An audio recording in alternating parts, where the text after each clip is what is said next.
Welcome to episode 9 of my Evercade cartridge review series. If you've not been following along, please go back and watch my other videos. Today we're talking about Data East Arcade 2. There are 12 games on this cartridge. I also want to mention that in this cartridge, you also get these cool stickers for some of the games that are on here. As I mentioned, this is Data East Arcade 2. I've already covered the Data East Arcade 1. I will link that video in the description so you can watch that. I talk about the company on that one. But we're going to take a look at these games. I'll tell you what I like, what I don't like, and at the end, I'll show you what my favorite game on this cartridge is. And all I ask is that you please subscribe to the channel, give it a thumbs up if you like the video, and leave a comment and let me know what your favorite game is on Data East Arcade Cart 2. So welcome to the most must-see channel on YouTube. Welcome to... Get over here! Animality.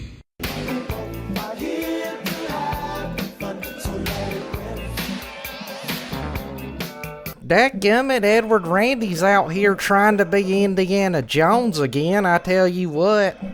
This action game from 1990 protect the daughter of a weapon scientist and prevent the Dark Ogre from using the Prism Stone that's the key to using a deadly weapon. Crack that whip on enemies or use it to grab onto things. Your health meter goes up or down depending on the damage you deal versus what you take. Move on boats, planes, falling floors, and vehicles. Some enemies that come at you are just being thrown to their death anyway, so you can just dodge them.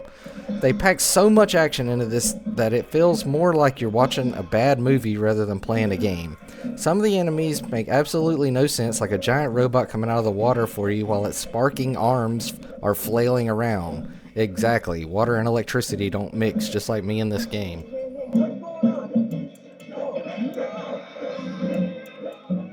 I don't like you because you're dangerous. That's right. Nice, man. I am dangerous. Fly the X-1 fighter and fight back against the invading Gabuna's forces in 1984's B-Wings. Recapture the various types of wings to gain access to new weapons as you shoot with the B button.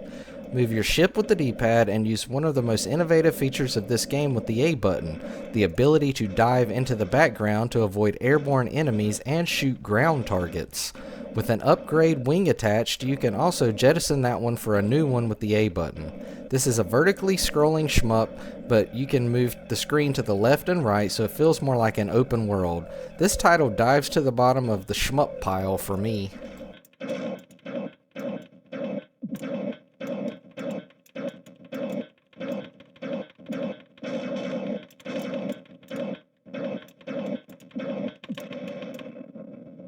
Lieutenant Dan, ice cream.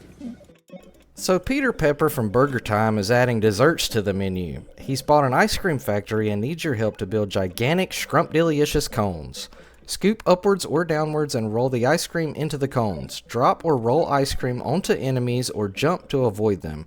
Earn bigger points by double scooping your flavors. Not all cones must be filled, but all scoops must be on a cone.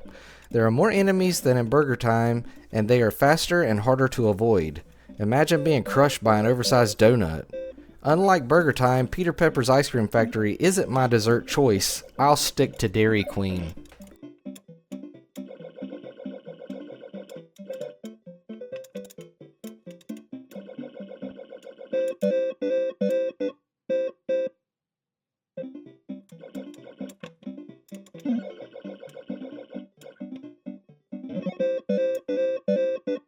Put the money in the bag! I love westerns and trains. In 1987's Express Raider, you're a train robber. Fight your way past the train staff and conductor paying attention to the tug-of-war health meter that sways depending on the damage you deal versus what you take.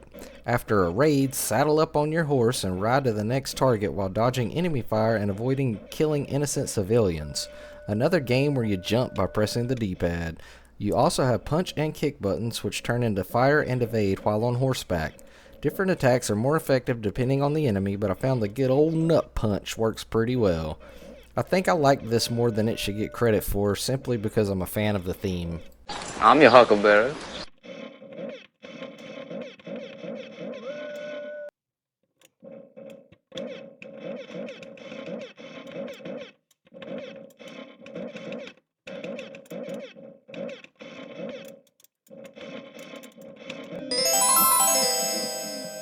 Have you ever just wished for the Konami code to help you get through other things in life? This game needs it. Save your family from King Crimson in 1989's Midnight Resistance. This is a straight up Contra clone. The huge downfall of this game is having to use the L1 and R1 buttons to change your firing direction. They rotate your arms and gun in a clockwise or counterclockwise direction so you can shoot enemies in awkward positions. The original arcade machine had a rotary stick that could be twisted as well as pushed towards 8 directions, but this version uses buttons to rotate aiming, leaving the joystick used for just moving. It sucks. Enemies drop keys that you can collect and use for end-of-level weapon upgrades, including more powerful backpack weapons. But just like Sonic, get hit and all your keys and upgrades spread out on the ground. You can play co-op and it would probably be a little easier, but this is definitely not one I'll return to.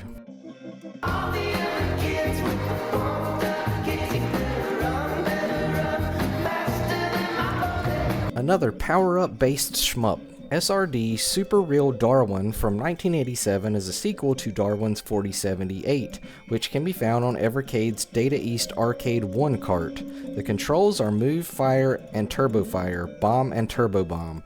You need to collect the evolutions and power-ups because taking fire devolves your ship, so going in naked is a death sentence. Boss enemies drop eggs that hatch into a second ship and you can evolve as well. Lizards on the ground drop DNA tokens, which automatically evolve your ship after respawn. This is another hard game where you need to memorize the enemy flight patterns to get further.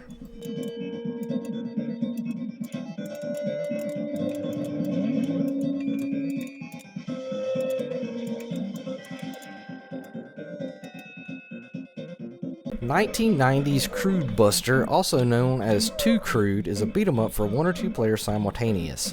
In this successor to Bad Dudes, apparently Bebop is now a good guy helping the government retake control of New York City from the terrorists. Alright, let me look. I'm a little piggy. The B button attacks, the Y grabs and throws, and the A button jumps, rolls, climbs, and drops down. Most objects can either be picked up and used as a weapon or busted up to get it out of your way.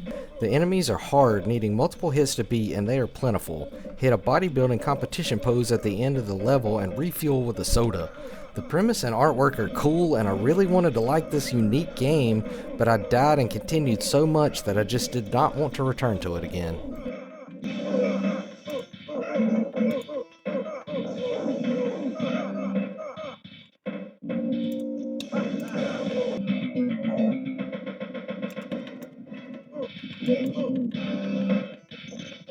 I was excited to play Joe and Mac Returns from 1994 because I really enjoyed Joe and Mac. When I started this game, I was in shock. It is not the side-scrolling platformer like the original. Instead, it's a single-screen elimination platformer where you beat all enemies on screen and save your cave woman to move to the next. Don't hit her or she'll knock you out and rightfully take all her bonuses and leave you sorry. Enemies must be clubbed on the head and then bagged up while walking on them. You can then throw the bag to either hit another or simply turn them into bonuses. The same goes for bosses. Hit minions, then bag them and throw them at the boss. The graphics are excellent and the cutscenes hilarious. It's a fun time, however, I'm still struggling with the complete game reimagining from the OG that I loved.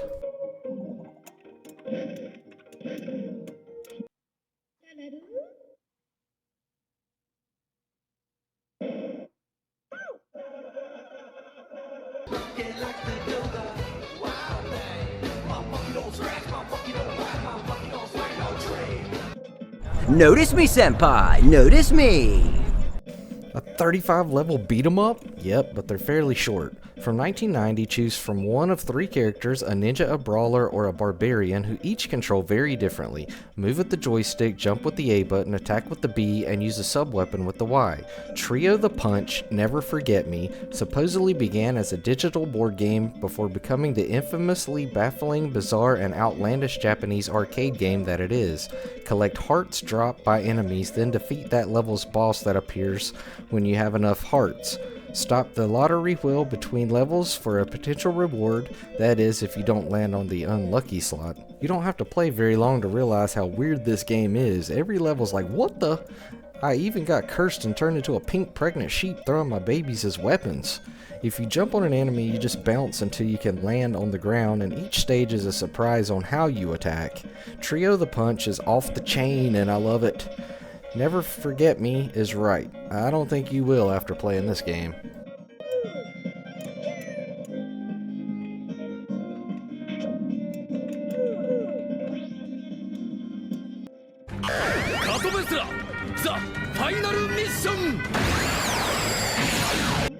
We get a multi-directional shmup from 1986 called Last Mission. Reclaim your honor and right to go back to your home planet. Move with the joystick, bomb with the A, fire with the B, turbo fire with the X, or switch from one of 4 weapons with the Y. Use your scanner to locate enemy bases and fill the star meter to summon that stage's boss. Try to save your bombs for a boss battle, as regular enemies will respawn, but if you feel overwhelmed, a bomb will take out all on-screen enemies. It can be challenging to aim with everything that's moving while dodging, but this is an excellent arcade game.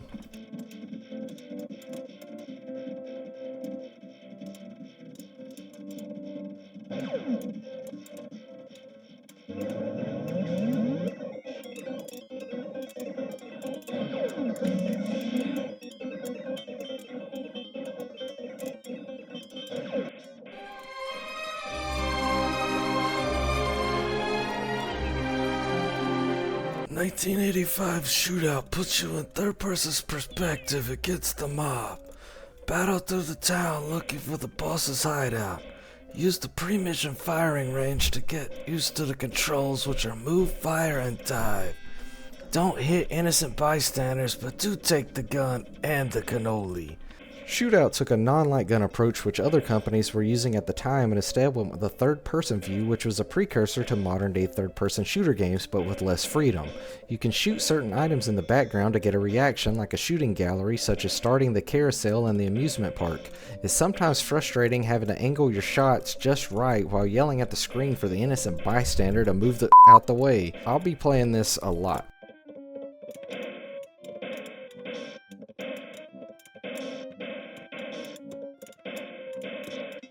Hamburger, cheeseburger, Big Mac, Whopper. Hamburger, cheeseburger, Big Mac, Whopper. Did you guess what my favorite game would be on this cart? I'm kinda surprised too, or maybe I'm just hungry. 8 years after Peter Pepper opened Burgertime in 1982, his son wants in the restaurant industry. With better graphics, bigger levels, new enemies, and upgrades to acquire, such as a spatula for whacking eggs with, Junior's got a lot to learn. Still with simple controls of move, jump, or throw a pepper, or use a weapon. Instead of walking over ingredients, you have to jump on them a few times. It even has boss battles where you throw smaller hamburgers to defeat them. They also added a map screen between levels to let you know what world you're at, and you can play 2 players simultaneously.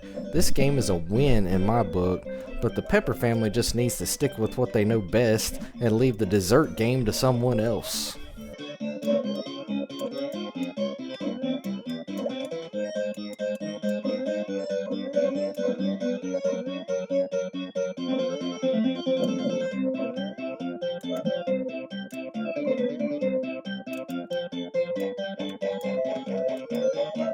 I do appreciate every new subscriber, and if you like the video, give it a thumbs up and let me know what your favorite game is on this cartridge. And as always, thanks for watching, and we'll catch you on the next one.